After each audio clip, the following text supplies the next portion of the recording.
My name is Elena. This is the truth of my life.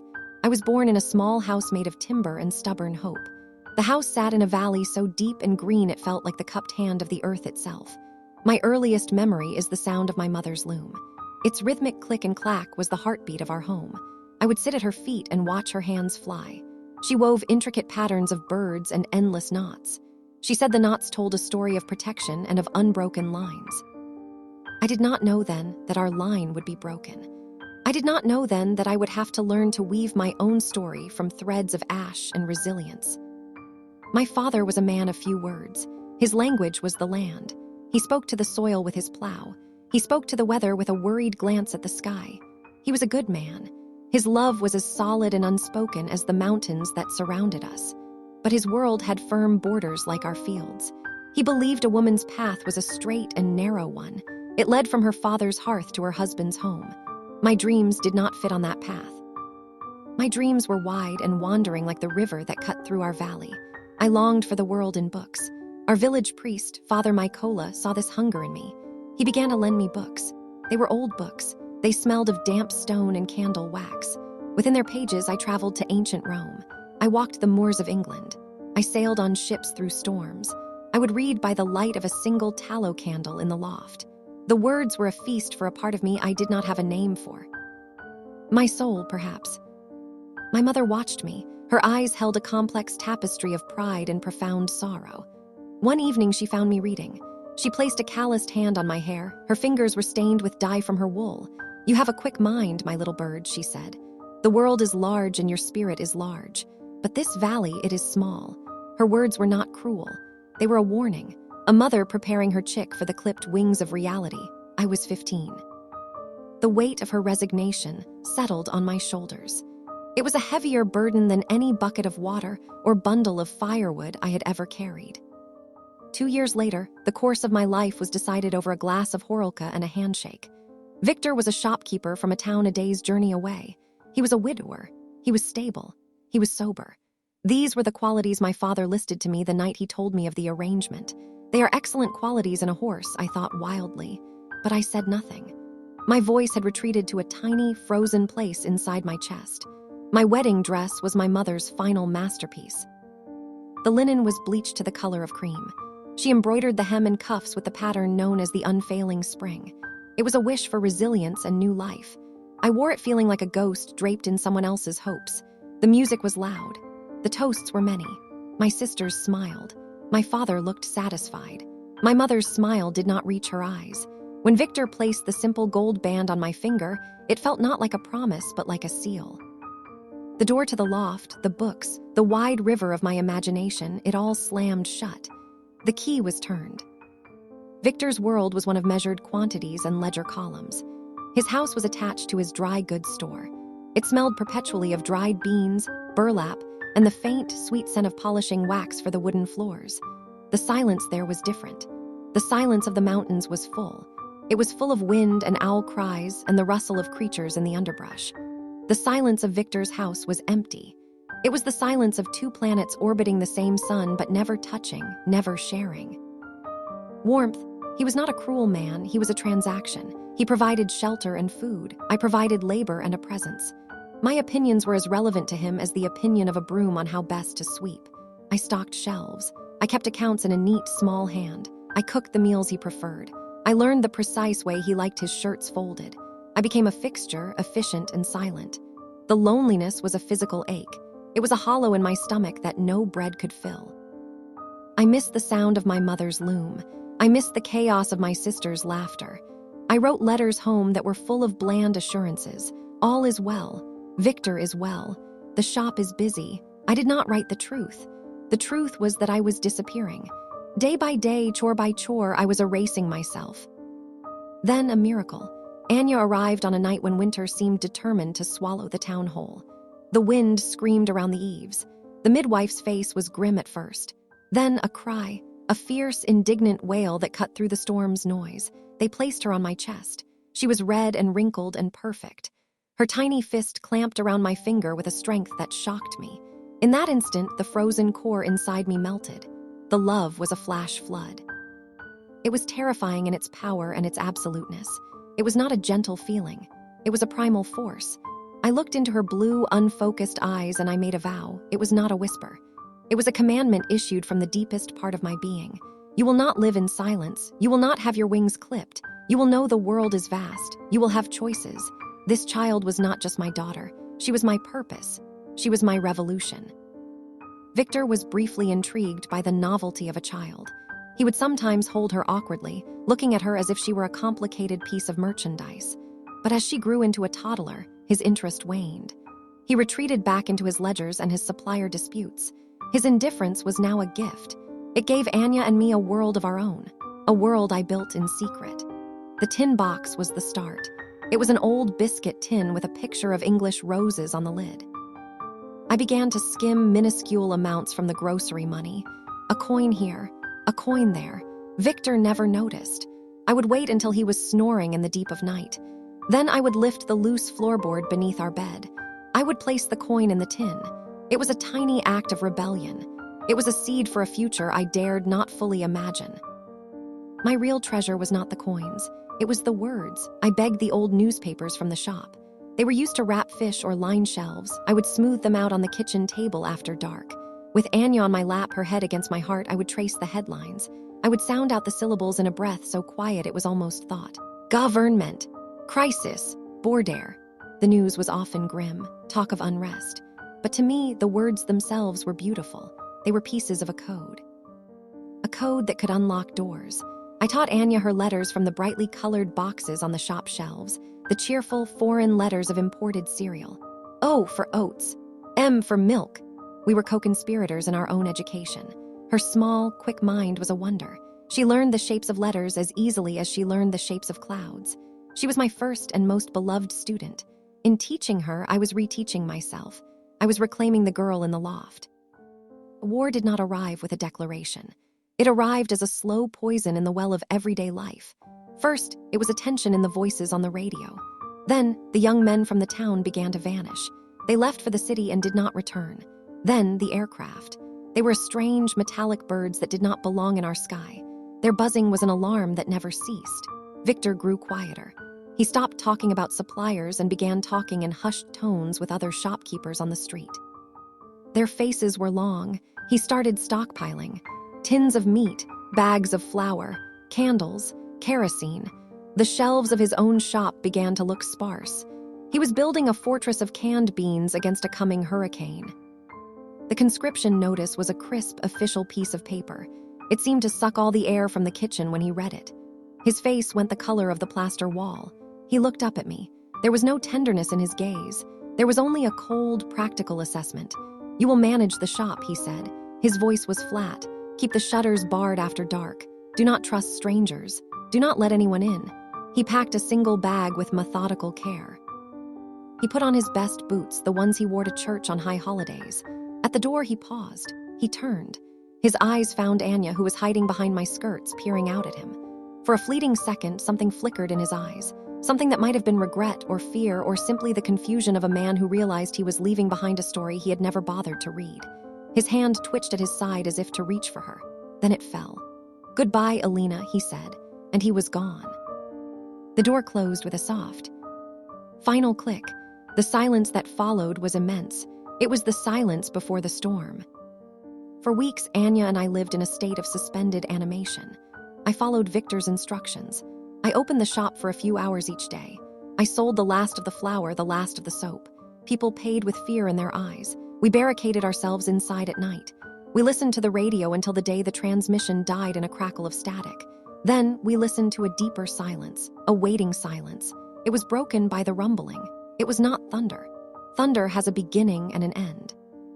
This was a continuous, grinding growl from the east. It was the sound of the earth itself being torn open. The roads, once quiet, became clogged, first with people fleeing in carts and overladen cars, then with soldiers marching the other way. They were boys.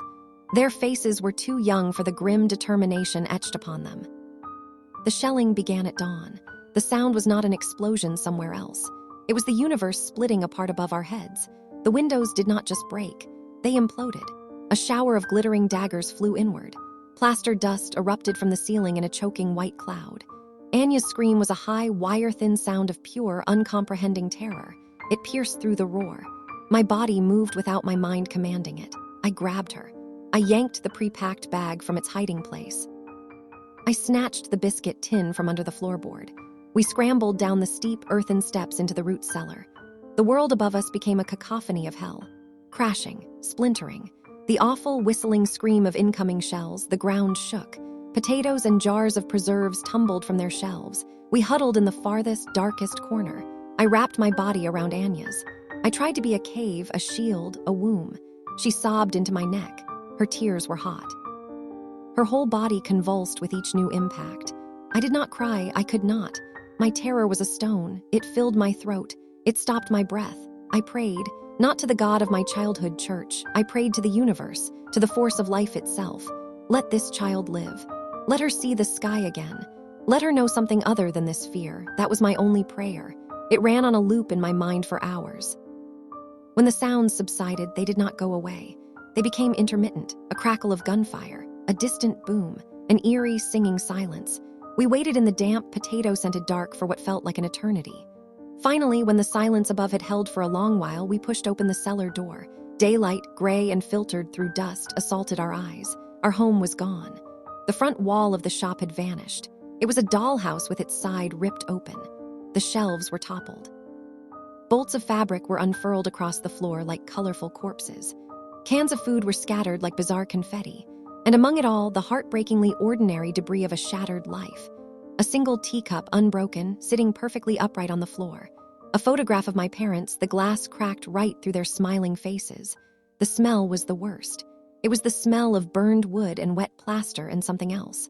Something coppery and sweet. A smell I would later understand. I did not allow myself to feel. Feeling would paralyze me. I put Anya's coat on her. I put on my own. I shouldered our bag. I clutched the tin. I took her hand. We stepped over the threshold, out of the wreckage and into the street. We did not look back. But before we continue, I want to extend a very specially invitation to you. Subscribe the channel and leave a like. This helps me see that you support me and enjoy my stories, and comment down below which city you are watching us from right now. Let's continue. We became part of a river of misery flowing west. There were old women carrying bird cages, mothers with bobbies wrapped in shawls, men with everything they owned on their backs. We walked. That was all there was to do. We walked until our feet bled. We slept in ditches, huddled together for warmth against the spring chill. We ate the last of the food from our bag. Hunger became a familiar, gnawing companion. Kindness appeared in the most desperate places. An old farmer, his own house a smoldering ruin, saw us trudging past his field. He wordlessly hurried over and pressed 2 hard-boiled eggs and a flask of warm milk into my hands. His eyes were wells of shared sorrow. In a grove of birch trees, a group of women shared a small, smoky fire. They made space for us.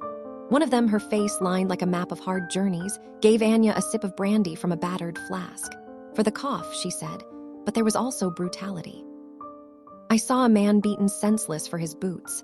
I saw a soldier, his face blank as stone, take the last can of food from a weeping young mother.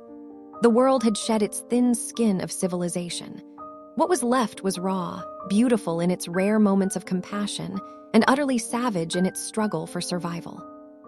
The border camp was not a refuge. It was a pen, a vast field of churned mud surrounded by fences and hopelessness. We were processed like livestock, given a number, directed to a tent. It was meant for 6, it held 15. The air was thick with the smell of unwashed bodies, damp wool, and despair. Life was reduced to queues. The queue for the foul-tasting water. The queue for the thin cabbage soup and hard bread. The queue for the reeking latrines. Then the sickness came. First, a cold that swept through the tents. Then a vicious stomach flu. Then something worse, a fever. Anya caught it. It came on so fast. One moment she was listless. The next she was burning up, her skin dry as paper, her eyes glazed. The cough was a terrible, racking sound that shook her small frame. I sat by her on the thin, damp pallet, bathing her face with a cloth dipped in precious, clean water. I begged the overworked medical volunteer for help.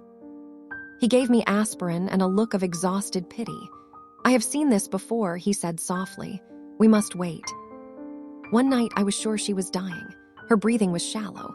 Her little hand in mine was limp. A panic so absolute seized me that I stumbled out of the tent into the cold, muddy night. I looked up at the sky, obscured by the harsh glare of security lights. I opened my mouth and a scream tore out of me, but no sound came. It was a silent, ripping scream that started in my gut and shredded my soul on the way out. Why? I demanded of the uncaring universe. Why save us from the shells to let her die here in this mud? Why give me this love, this purpose, only to take it away? I fell to my knees. The mud soaked through my trousers. I was empty. I was broken. A hand touched my shoulder. It was Katerina, the woman whose cot was next to ours. She did not speak. She simply pulled me to my feet and led me like a child back into the tent. She wet a cloth and handed it to me. She sat beside me as the long hours crept toward a gray dawn. Your strength is her strength, she said finally, her voice a low, steady hum in the dark. You fall apart, she falls apart. You stand, she stands. It was not poetry. It was a survival manual. And in that moment, a switch flipped inside me. The self-pity evaporated. The terror was pushed down, compressed into a hard, dense fuel. I would stand. For Anya, I would stand until my legs gave out. And then I would stand on my knees. Anya survived. The fever broke, leaving her weak and wraith-like but alive. As she slowly regained strength, sipping broth, I looked around the tent. I looked at the other children. They sat in the mud, their eyes dull, their spirits leaching away into the gray camp soil. They were not living. They were waiting to petrify. And that sight ignited a new, clear flame in me.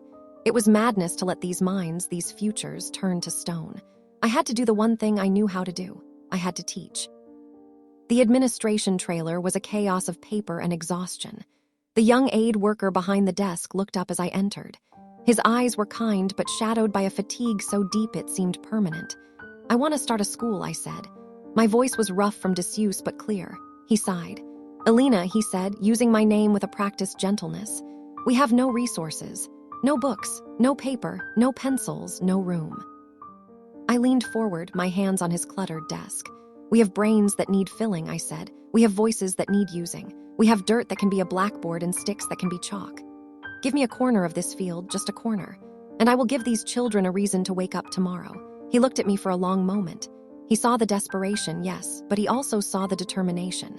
He gave a slow, weary nod. Go ahead, he said, but I cannot promise you anything. No help. No protection. That afternoon, I stood under the largest tree in the camp. It was bare. Its branches like skeletal fingers against the gray sky. I began to sing. It was an old counting song my mother had taught me. My voice was shaky and thin at first. Then a few small, hesitant voices from the children gathered nearby joined in. Then a few more. I took a stout stick and drew a large square in the mud. Inside it, I drew the letter A. This, I said, my voice growing stronger, is the first sound you make when you are born. It is the sound of discovery. It is the beginning of every story. 20 children came that first day. 40 came the next. Their parents came too. They stood at the edges of our clearing, their arms crossed, their faces gaunt. But in their eyes was a new light, a fragile, desperate hope. They were watching their children learn instead of cry. Katerina joined me. She had been a librarian in her past life. She knew myths and legends from our homeland and from all over the world. She told them about the phoenix, the bird that is consumed by fire and then rises, newborn, from its own ashes. As she spoke, not a child stirred. Not a parent looked away. We were all clinging to that story. Our school had no walls, no bell, no supplies, but it had a beating heart. We taught math using pebbles and pine cones. We taught history through the ballads and folktales we carried in our memories. We taught geography by drawing maps in the mud and pointing to the sky, saying, there are countries beyond these clouds where peace is a normal thing, like sunshine. We taught resilience by the simple, defiant act of showing up, every single day. In the rain, we huddled closer under the tree. In the cold, we sang louder to keep warm. Anya was my star pupil. Her mind, once burning with fever, now burned with a voracious curiosity. She learned the English alphabet from a tattered phrasebook donated by an aid worker. She learned it faster than I did. At night in our tent, by the glow of a single, precious battery-powered lantern, she would hold mini lessons for the younger children. Her small face would be serious, teacherly. Hello, she would say, her accent still thick but clear. My name is Anya. What is your name? These were not just words. They were incantations. They were spells for a future life. We lived in that camp for 18 months. Each sunrise, I would rise with the same dread and the same determination. I would teach under the tree. The class grew. Word spread to other sections of the camp. Other women and a few men joined us as volunteer teachers. We became a small, stubborn civilization within the barbed wire chaos. We were building something the war could not bomb, a community of minds. The day our resettlement papers were approved, I felt a vertigo of emotions. Relief so profound it made me dizzy. Terror so acute it stole my breath. We were going to a place called Chicago in the United States of America. I knew nothing of it except that it was far and it promised safety. We said goodbye to Katerina. We clung to each other, wordless. The goodbye was a physical tearing. Then we were on a bus, then at an airport, then strapped into the roaring metal belly of an airplane. Anya clutched my hand, her eyes wide with a fear that was now mixed with wonder as we climbed above the clouds, leaving the continent of our sorrows behind. Chicago was a sensory avalanche. After the muted palette of the camp mud gray, tent beige, despair brown, the city was a roaring blast of color and noise and light. The buildings were not buildings. They were cliffs of glass and steel, scraping a sky that seemed infinitely higher than the one at home. The streets were rivers of roaring metal. The language was not a wall of sound, it was a tidal wave. It crashed over me, incomprehensible, leaving me gasping. We were taken to a small apartment in a brick building that hummed and clanked with the lives of other newcomers. Our caseworker, Sarah, was kind. She showed us how to use the stove, the thermostat, the lock on the door. She left us with bags of groceries, apples, bread, peanut butter, foods that were foreign and strange. That first night, we slept on donated mattresses on the floor. We slept for 12 hours straight, a sleep of profound, bottomless exhaustion. And for the first time in years, it was a sleep without the background music of fear. The new demons arrived with the morning light. They were demons of inadequacy and loneliness. I could not read a street sign. I could not order a cup of coffee. I could not understand the cheerful banter of the television. The silence of our apartment was not Victor's empty silence. It was the silence of isolation, of being marooned on an island in the middle of a roaring, incomprehensible sea. The task of building a life here seemed as impossible as building a sandcastle against the tide. I took the first job Sarah found for me, cleaning offices in a downtown skyscraper at night. I would ride the nearly empty bus, watching the lit-up city scroll past like a science fiction film. I wore a pale blue uniform. I pushed a cart laden with chemicals and rags. The work was physically hard and soul-crushingly lonely.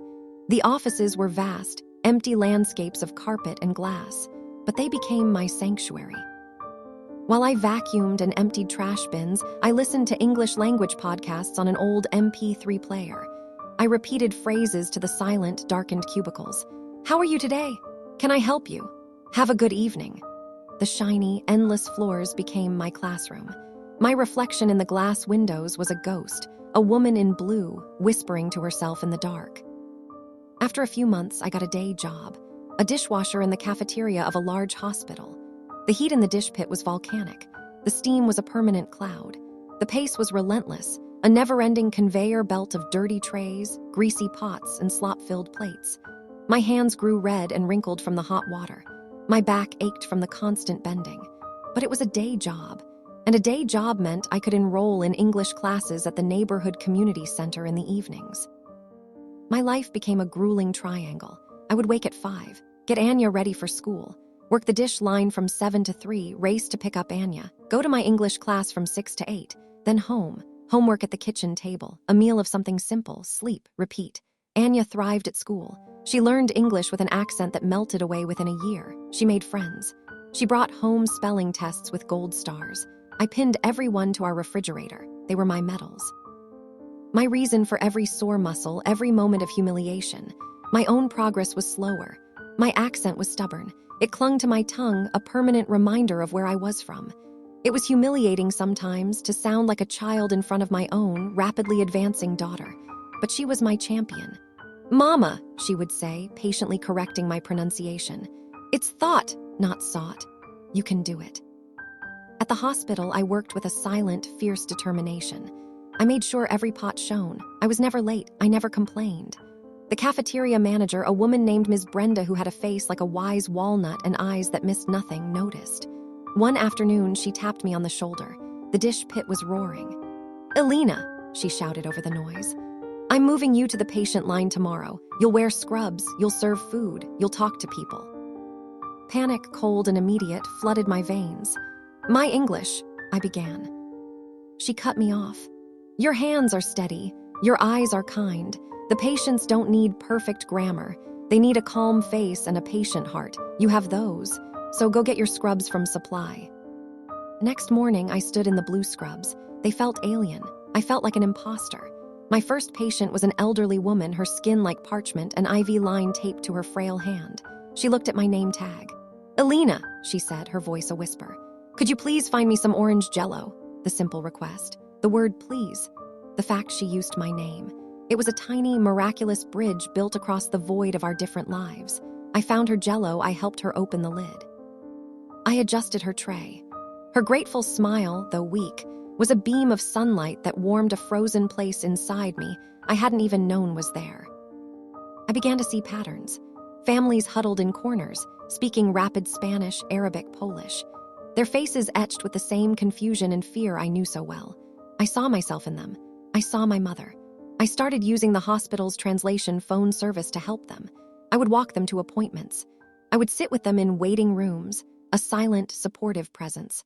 My role evolved, unofficially, from food server to navigator to a quiet anchor in a storm of medical uncertainty. A nurse from the pediatrics floor, Claire, became my champion. She was sharp, efficient, and had a heart as big as the lake the city sat beside. She watched me one day, patiently using a translation app to help a terrified young father find the NICU. Later, she found me on my break. "Elena," she said, getting straight to the point. "The hospital is starting a formal program, patient and family liaisons, specifically for non-English speakers. They need people who understand fear, who have patience. I put your name forward." I stared at her. "I am a dishwasher," I said, the old identity clinging to me. "You are Elena," she corrected, her gaze steady. "You were a teacher in a refugee camp. You are a mother who crossed an ocean with nothing. That is what they need. The hospital protocols they can teach you, the compassion that you already have." I thought of the tree, the stick in my hand, the circle of hungry eyes. I thought of Katerina's words in the dark. "You stand, she stands asterisk." "Yes," I said. My voice was quiet, but it did not shake. "Yes, I am interested." The training was a mountain that made the dish pit feel like a gentle hill. Medical terminology swam in my head. Hematology, oncology, metastasis, informed consent. I took the hefty manuals home. Anya and I turned the kitchen table back into a classroom. She, the preteen now, would quiz me with flashcards. "Mama, what does prognosis mean? What is the chain of infection?" We were a team again, fighting for a future. I passed the certification exam. Not at the top of the class, but I passed. The day I received my new hospital badge, the plastic still warm from the printer, I held it in my hand. It said, "Elena Petrenko, Patient and Family Liaison Specialist." I traced the letters with my finger. I did not weep this time. I smiled. It was the first credential of my life. My first official assignment as a liaison was to the oncology ward. It was a place of staggering courage and quiet, profound loss. Here, I did not just translate words. I translated silence. I translated the unspoken terror in a wife's eyes as the doctor spoke. I translated the lonely ache of a patient who had no family nearby. I held the hands of the dying when there was no one else to hold them. I read to them, sometimes from books in my own language. The sound of the familiar syllables, the rhythm of the old folktales, seemed to comfort them, even if the meaning was lost. One afternoon, I was called to the room of a young man. He was from Ukraine. His name was Danilo. He was alone, and the distance from home was a vast, aching chasm in his eyes. He was beyond the need for complex translation. The cancer was winning. He was in pain.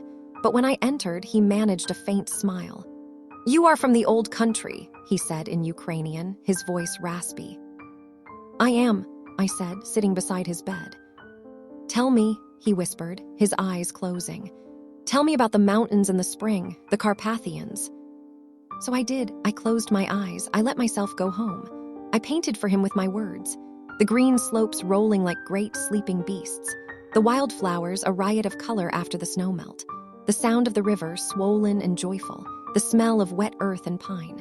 I sang for him, very softly, the lullaby my mother sang to me, a song about a nightingale and a faithful star that always leads the way home. When I finished, I opened my eyes. Tears were cutting clean tracks through the stubble on his hollow cheeks. He did not open his eyes. He reached out a trembling hand. I took it.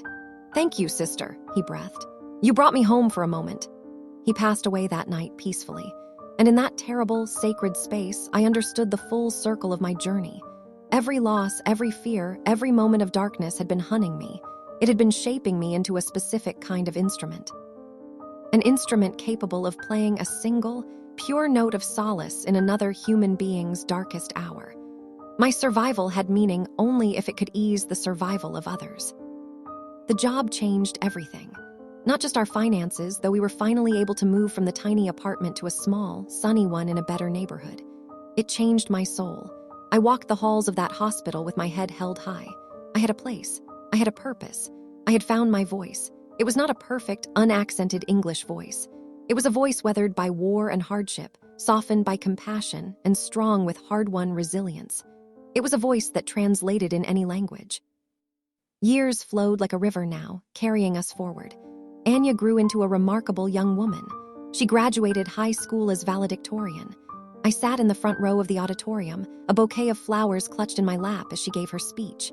She spoke of resilience. She spoke of her first teacher. "She taught me under a tree with a stick for a chalkboard," Anya said, her voice clear and strong in the microphone. "She taught me that the most powerful tools we have are not weapons, but words. And the most powerful force is not destruction, but love." I did not try to stop the tears that time. They were tears of a pride so profound it felt like a new kind of heart. She went to university on a full scholarship. She is studying to become a pediatric oncologist. "I learned it from watching you, Mama," she told me. "I learned that medicine treats the body, but it's humanity that treats the soul. I want to do both." The circle of that idea leaves me breathless with awe. My own journey continued. I took more classes. I became a certified medical interpreter. I eventually became the coordinator of the liaison program. Now I train others. I train women like me. Refugees from Syria, Afghanistan, Sudan, immigrants from Guatemala and Myanmar. They sit in the training room, their eyes holding the same haunted, determined light I once saw in my own mirror. I tell them my story. I show them the old biscuit tin with the English roses. I tell them that bravery is not a flame you are born with. It is an ember. It is a tiny, glowing coal buried in the ashes of your worst experiences. It is your job to find it, to cup your hands around it, to protect it from the wind, to feed it with one small act of courage, then another and another. Sometimes that act is getting out of bed. Sometimes it is learning a new word. Sometimes it is simply saying, "I am here and I will help you." Last year I stood in a federal courthouse. Anya, now a young woman of poise and grace, stood beside me as my witness. So did Sarah, my first caseworker, now a dear friend. I raised my right hand. I repeated the oath of allegiance. The words were familiar and powerful. When the judge pronounced me a citizen of the United States of America, I did not cry. I smiled. A wide, full, unguarded smile that made my cheeks ache. The judge, a woman with intelligent eyes, smiled back. "Would you like to say a few words?" she asked. I looked at Anya. I looked at Sarah. I looked out at the room, filled with other new Americans from every corner of the globe. "My story," I began, my voice steady in the quiet room, "began in a village you cannot find on any map. It was forged in the fire of war. It was tempered in the mud of a refugee camp. It was given purpose in the halls of a hospital right here in this city. I am not a hero. I am a woman who learned that the smallest ember of hope, carried carefully through the longest night, can not only keep you alive, it can, in time, light the way for others. My bravery was simply the decision, again and again, to take the next step, to love the next person, to learn the next word, to believe in a dawn I could not yet see. I am so deeply grateful to this country. Not for giving me everything, but for giving me the ground on which to stand and build a life of meaning with my own two hands. Today, the tin sits on my dresser. It no longer holds coins. It holds the artifacts of my life. The first citizenship paper, the pebble Anya used to learn addition under the tree, the dried-up stick from that same ground, a photograph of my parents restored and laminated, Anya's medical school acceptance letter. These are my treasures. They remind me that the ordinary woman, the girl from the unmapped village, is still here. She is not gone. She is the foundation. She is the root cellar. She is the quiet, enduring strength upon which this whole, improbable, beautiful life has been built. So you see, my American friends, my story is not one of great fame or legendary heroism. It is a story of quiet choices. It is the story of a million women whose names you will never know, whose struggles are silent, but whose cumulative courage is the very bedrock upon which the new world is built, day by day. My bravery was not a blaze. It was an ember, carried, protected, nurtured, until it could finally burn steady and bright. Not just to warm me and my child, but to cast a gentle, unwavering light for others who are still finding their way through the dark. This is my truth. This is my life. And I am grateful for all of it, the pain and the peace, the loss and the love. They have made me who I am. I am Elena. I am the Ember Keeper.